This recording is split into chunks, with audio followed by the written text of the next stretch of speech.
हमारे राधे श्याम प्रधान जी जो कि वर्तमान प्रधान ग्राम सभा बीरमपुर जनपद प्रतापगढ़ के रहने वाले आप लोग की सेवा में रोल अदा करने वाले हैं बाबू बादल सिंह आजाद का।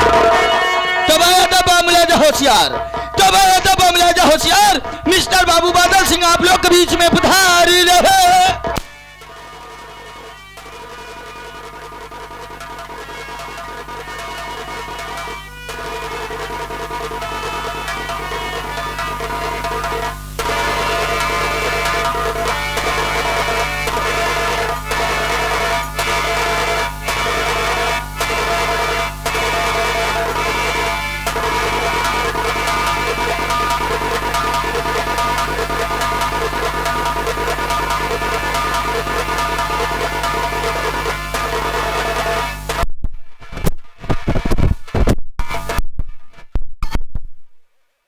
पर गोपिया हराम को कर्जा मांगने आया था, तू वहां मौजूद था, ये बात सत्य है ना?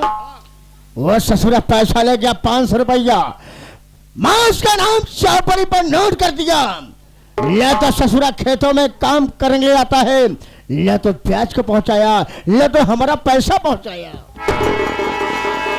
क्या बता नंदलाल, एक दिन में चौपड़ी को खोला, खोलते गोपिया किसान का नाम आ गया।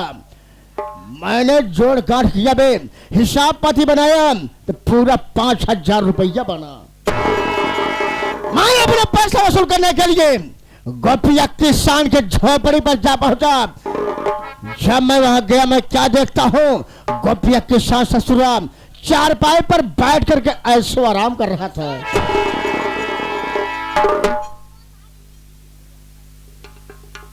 ये आगे परम पूजनीय माननीय श्री आप हमारे सुनील कुमार प्रधान जी अभी भी आपके रोल पर अति प्रसन्न होकर कि आप प्रधान जी होकर बड़ी अच्छी बात है, जो पब्लिक के दिल जीत रहे हैं। ये आपके लिए पर्सनल प्रधान जी भेजे हुए हैं कि ले जाके हमारे प्रधान जी को भी दे दीजिएगा। भैया प्रधान जी को हमारी तरफ से प्रणाम स्वीकार हो। नंदलाल, मैं जब मैं गया पैसा मांगने के लिए, रे ले पैसा, खुश है ना? चल ठीक है, कोई बात नहीं, तो खुश रहेगा, मैं भी खुश रहूंगा। वो तो हर गल्ला वाला है। क्या बताऊं नंदलाल, हमने कहा गोपिया तो ससुरा हमारा पैसा दे रहे, वो हमारी बात को सुना नंदलाल, वो ससुरा चकमा बताने लगा। अब है मुझे गुस्सा आई, अपनी राइफल को लोड किया, गोपिया किसान के सीने पर गोली मार दिया। लेकिन मैं कोई गलत काम नहीं किया नंदलाल। उसकी पत्नी सुशीला देवी, उसकी पत्नी हराम को सुशीलवा गांव में भिक्षा मांगने गई थी।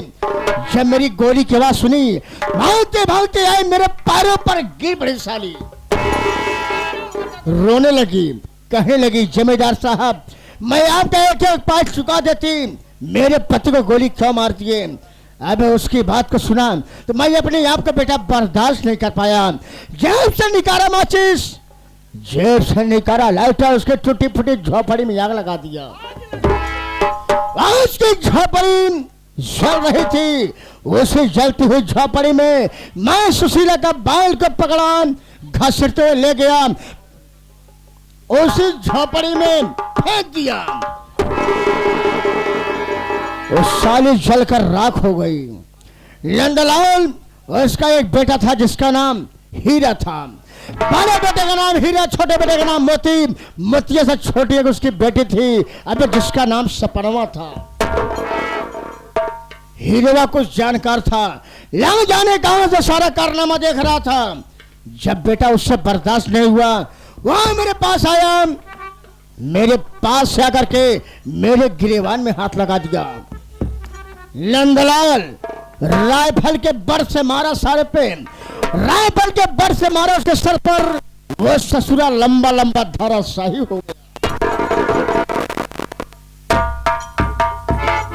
जब बेटा बेहोश हो गया, वहां उसके मैं डखोरिया पकड़ा, घसीटते ले गया, पहाड़ी से नीचे फेंक दिया। अब उसकी भी कहानी खत्म हो गई। लेकिन नंदलाल, ले बताओ, गोपिया के संग परिवार में कितने लोग मर गए बे? बाबू साहब 3 लोग गोपिया किसान परिवार में 3 लोग मर गए, लेकिन जमींदार का पैसा तो नहीं मरा। जिंदा है हुजूर। जमींदार के बुद्धि कच्चा के दुद्धि समझो, जब चाहो लिखो, जब चाहो मिटा दो। क्या बताओ नंदलाल, अब चलते हैं कर्ज वसूल करने के लिए मोतिया की झोपड़ी पर। अगर मोतिया ससुरा मिलेगा ठीक है, अगर मोतिया नहीं मिलेगा तो उसकी बही सपनवा है ना, उसकी भरी जवानी से सारा कर्जा वसूल लेंगे। नंदलाल, आज मैं तुम्हें एक बात बताना चाहता हूँ। वो कैसी बात है बाबूलाल? अभी तक हमारी शादी नहीं हुई बे। बाबू साहब आपके यहाँ तक भी यहाँ ना बे, ये क्या मतलब आप रड़ुआ हैं? ऐसी बात नहीं है नंदलाल, जब मैं कभी शराब पीता हूँ, शराब के नशे में होता हूँ, तो मैं घूमता हूँ, टहलता हूँ, ऐशबाजी करता हूँ। एक दिन के बाद मैं घूमते घूमते सीतापुर जा पहुंचा। अब सीतापुर में एक रूपमती नाम की भक्ति मुझसे मुलाकात हुई। भक्ति ने मुझको देखी, मैं उसको देखा, अब दोनों प्यार यानी लब हो गया। सबसे पहले अब चलते हैं शराब पियेंगे, शराब पीने के बाद चलेंगे रूपमती भक्ति से मुलाकात करेंगे, वापसी में आज वक्त चलेंगे मोतिया की झोपड़ी पर अपना कर्जा वसूल करेंगे। लेकिन हमारे श्रीमानी महोदय गोलू मास्टर साहब कैसे बता रहे अपने हारमोनियम से, तोड़ दिया दिल जान का बोतल, तोड़ दिया दिल जान का बोतल, मीठा चला के खंजर, मीठा चला के खंजर, नजरों न तेरे जानम है जाम का समंदर।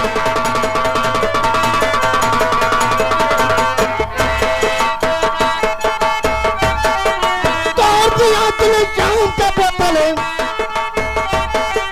तोड़ दिया दिल जान का बोतल, मीठा चला के खंजर, मीठा चला के खंजर, नजरों न तेरे जानम है जाम का समंदर।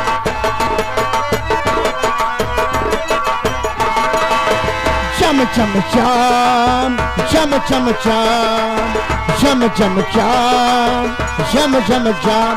नंदलाल, लोग मान सम्मान के लिए क्या से क्या नहीं करते। मर्द मरे मरी याद के खातिर, मर्द मरे मरी याद के खातिर, रण में चला के खंजर, रण में चला के खंजर, पग पीछे ना हटाएंगे मामा भांजा के फूरन।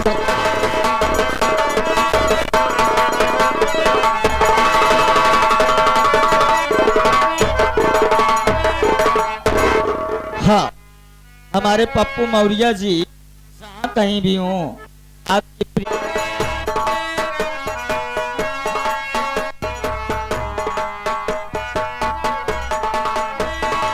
मदीने में जाने को चाहता है, मदीने में जाने को, मदीने में जाने को जी चाहता है, मदीने में जाने को, मदीने में जाने को जी चाहता है, मदीने में जाने को, मदीने में जाने को जी चाहता है,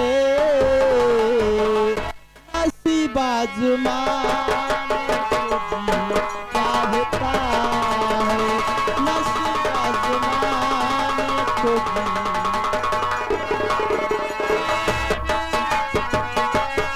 या मालिक पाक परवरदिगार, अगर हो मुकादर मैं पहुंचूं मदीना, अगर हो मुकादर मैं,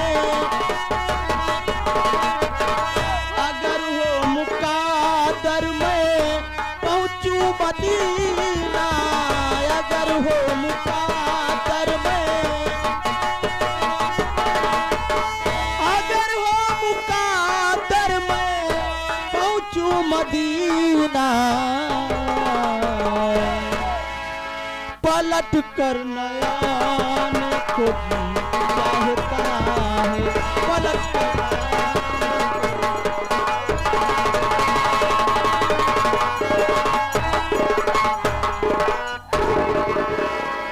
हाँ साथियों, आप सबसे पहले मेरा परिचय लीजिए कि मैं कौन हूँ, मैं कहाँ का रहने वाला हूँ और मेरा नाम क्या है। साथियों, मेरा नाम मोती है। साथियों, मैं इसी धारा नगरी का रहने वाला हूँ। मेरे घर में मेरे बाबूजी थे। मेरे बाबूजी का नाम गोपी किसान था। साथियों, माँ जी थी, मेरी माता जी का नाम सुशीला देवी था। घर में मुझसे बड़े मेरे भैया थे, मेरे भैया का नाम हीरा था, और एक छोटी बहन है जिस बहन का नाम सपना है। बाबूजी, क्या बताऊं आप सबको, हम भाई बहन इतने अभागे हैं, इतने बदनसीब हैं कि हम भाई बहन बचपन में ही अनाथ हो गए, माँ बाप के प्यार न पाए। साथियों, मेरे बाबूजी जब इस दुनिया में जिंदा थे, मेरे बाबूजी इसी धारा नगरी के जमींदार ठाकुर बादल सिंह के यहाँ काम करते थे। साथियों, घर में कुछ मजबूरी आने के कारण मेरे बाबूजी जमींदार साहब के यहाँ से कुछ पैसे कर्ज लाए थे।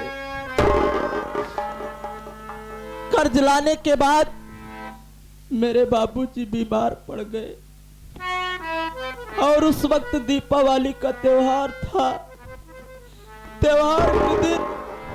त्योहार के दिन घर में गरीबी के कारण मेरे घर में खाने को दाना नहीं था। मेरी माँ सोची कि आज त्योहार दिन मेरे बच्चे भूखे रहेंगे। मेरी माँ पड़ोसी के यहाँ से कुछ खाने के लिए मांगने गई थी,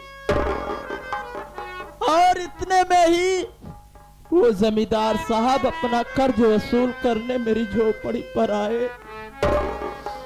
और जमींदार साहब ठाकुर साहब मेरे बाबूजी से बोले, क्या रे गोपिया, मेरा पैसा कब लौटाएगा रे, मेरा पैसा दे।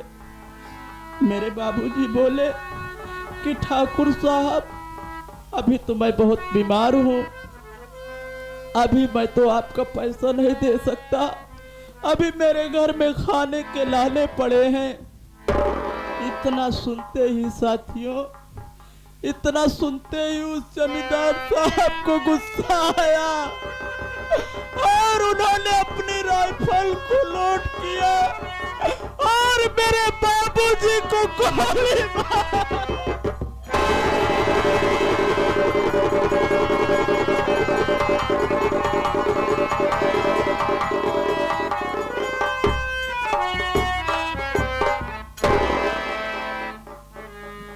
मेरे बाबूजी जमीन पर धड़ से गिर पड़े। उस वक्त हम भाई बहन छोटे छोटे से थे। मेरे भैया हीरा कुछ बड़े थे। जब मेरी माँ उधर जो गोली की आवाज को सुना तो मेरी माँ गांव से भागती भागती झोपड़ी पर आती है। मेरी माँ देखती है कि एक तरफ मेरे बाबूजी की लाश पड़ी है। मेरे बाबूजी ठाकुर साहब का पांव पकड़, मेरी माँ ठाकुर साहब का पांव पकड़ करके कहती है कि अरे बाबूजी, अरे ठाकुर साहब, आप क्या कर दिए, अरे आजा आप मेरी दुनिया बर्बाद कर दिए, आखिर मेरे बच्चे किसके सहारे रहेंगे? इतने में भी ठाकुर साहब को संतोष न हुआ और उन्होंने अपने जेब से लाइटर को निकाला और मेरी टूटी हुई झोपड़ी में आग लगा दिया और उसे जलती हुई आग में मेरी माँ को उठा करके फेंक दिया।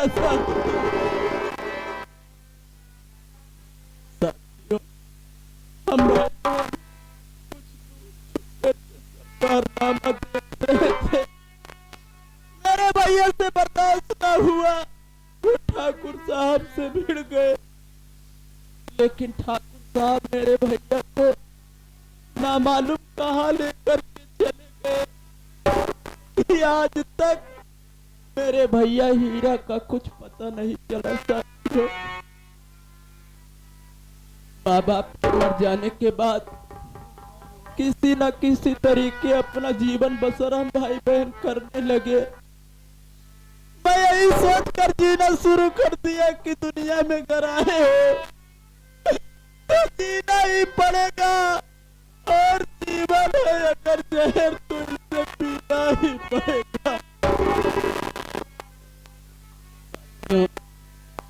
ज्यों-ज्यों समय गुजरता गया, मैं मेहनत मजदूरी करके घर का खर्च चलाता रहा, बहन को पाल पोस करके सयाने किया। लेकिन आज मुझे शिकायत है उस भगवान से। वाह भगवान, आज शिकायत है कि भगवान से ये भी ना देखा गया कि मैं मेहनत मजदूरी करके अपनी बहन को खिला पिला रहा हूँ। ना मालूम उस ऊपर वाले को क्या सूझी कि उसने आज 6 महीनों से मेरे दोनों हाथों में गोद दे दी। आज मैं 6 महीनों से इस कुष्ठ रोग से ग्रसित हूँ। साथियों, बहुत परेशान रहता हूँ। अगर मेरी बहन न होती तो आज मैं मर ही गया होता।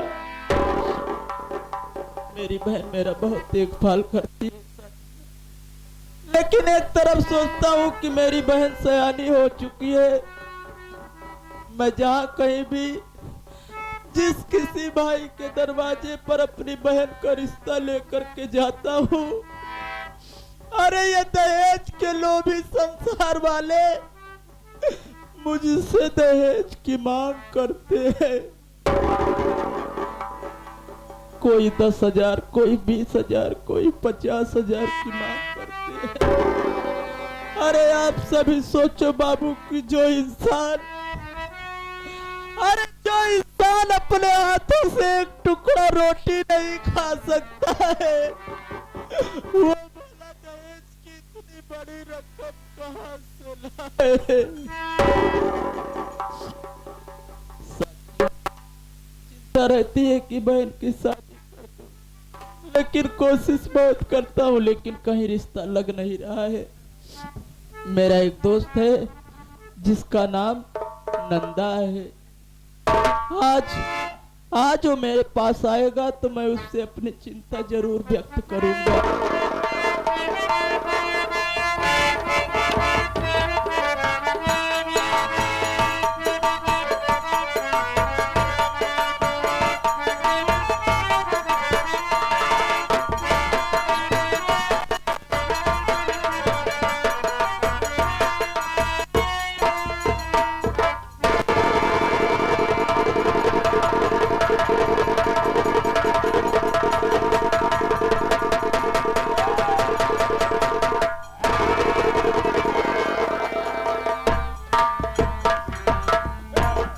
भैया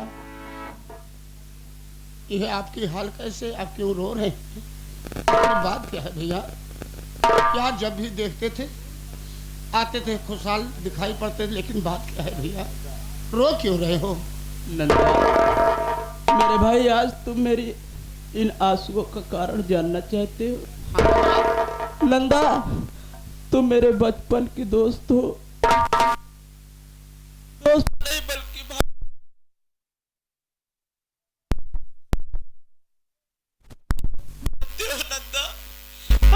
से पर अपनी बहन का रिश्ता लेकर जाता हूँ लोग, अरे लोग दहेज की मांग करते हैं नंदा। अरे तू ही बता, मैं रो इसलिए रहा हूं कि अरे ऊपर वाले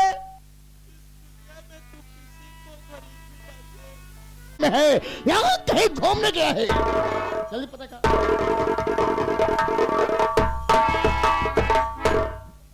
तो यही है साले गरीबों कीड़ों मकोड़ों की बस्ती। इसी बस्ती इसी झोपड़ी में साले कीड़े मकोड़े सड़ के मर जाते। झोपड़ी दिखाई दे रही परंतु कोई खोपड़ी नहीं दिखाई दे रही।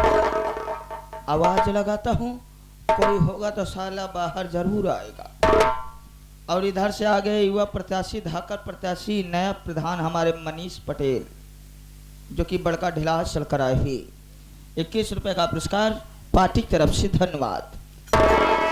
अबे कौन है झोपड़ी में? साले बाहर तो आओ। क्या है बे?